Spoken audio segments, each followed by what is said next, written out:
வணக்கம். சற்று முன் கிடைக்கப்பெற்ற மிக முக்கியமான செய்தி ஒன்று வெளியாகியுள்ளது.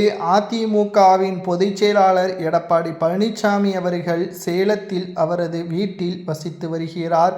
சென்னையில் தேர்தல் தோல்வியிற்கு பிறகு 3 நாட்கள் மட்டும்தான் தங்கியுள்ளார். அதற்கு பிறகு சேலத்திற்கு சென்று விட்டார். இதேபோல்தான் கடந்த 5 ஆண்டுகளிலும் எடப்பாடி பழனிசாமி அவர்கள் சேலத்திலேயே இருந்தார். அதற்கு காரணம் எதிர்க்கட்சிதானே என்று தெரிவித்து விட்டார்.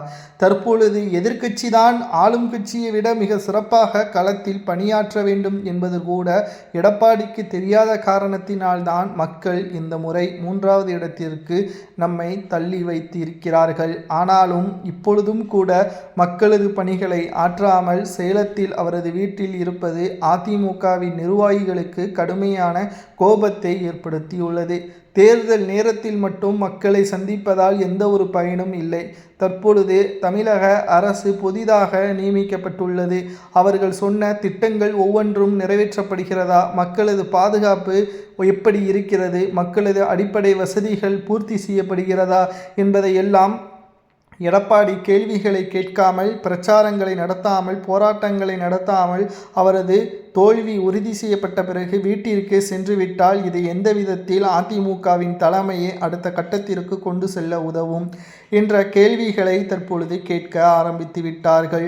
மேலும் எடப்பாடி பழனிசாமி அவர்கள் வீட்டிலேயே இருக்கட்டும், அவரது அதிகாரங்களை பறித்து விடுங்கள் என்று அவைத்தலைவர் தமிழ்மகன் உசேன் அவர்களுக்கு பல கடிதங்களை அதிமுகவின் நிர்வாகிகள் தற்பொழுது அனுப்பி வைத்துள்ளனர். நாம் கேட்கக்கூடிய கேள்வி ஒன்றுதான். அதிமுக இப்பொழுது 3வது இடத்திற்கு வந்துவிட்டது. இனி அதிமுக வெற்றியடைய வேண்டும் என்றால் 2031ஆம் ஆண்டு வரை வெயிட் பண்ண வேண்டிய அவசியம் இல்லை. வருகின்ற இடைத்தேர்தல், உள்ளாட்சி தேர்தல், நாடாளுமன்ற தேர்தலில் நம் கவனத்தை செலுத்த வேண்டும். அதுதான் வெற்றிக்கு உறுதுணையாக இருக்கும். மக்கள் நம்மளை புறக்கணிக்க மாட்டார்கள். எடப்பாடி பழனிசாமி அவர்களை மட்டும் நாம் ஒதுக்கி வைக்க வேண்டும். அவர் மாவட்ட செயலாளராக இருக்கலாம், பொதுச் செயலாளராக இருக்க வேண்டிய அவசியம் இல்லை.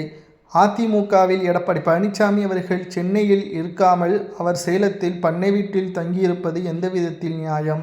அதிமுகவின் வளர்ச்சிக்கு எடப்பாடி உறுதுணையாக இருக்க வேண்டும் அல்லது ஓரமாக அவர் இருக்க வேண்டும். இடையூறாக இருப்பது நிச்சயம் 3வது இடத்தில்தான் அதிமுக இனி வரக்கூடிய தேர்தலிலும் அமைக்கக்கூடும். 11 தேர்தல்களில் அதிமுக தோல்வியை மட்டும்தான் சந்தித்துள்ளது. இனியும் அந்த தோல்வி நிலை பெற வேண்டுமா அல்லது வெற்றி வாகை சூட வேண்டுமா என்பது அவைத்தலைவர் தமிழ்மகன் உசேன் அவர்கள்தான் எடுக்க முடியும். அதிமுகவில் எடப்பாடி பழனிசாமி அவர்களது நிலைப்பாடு பற்றி உங்களது கருத்துக்களை கமெண்ட் வாயிலாக கூறுங்கள். அவரது அதிகாரங்களை பறிக்கலாமா வேண்டாமா என்பதை கூறுங்கள்.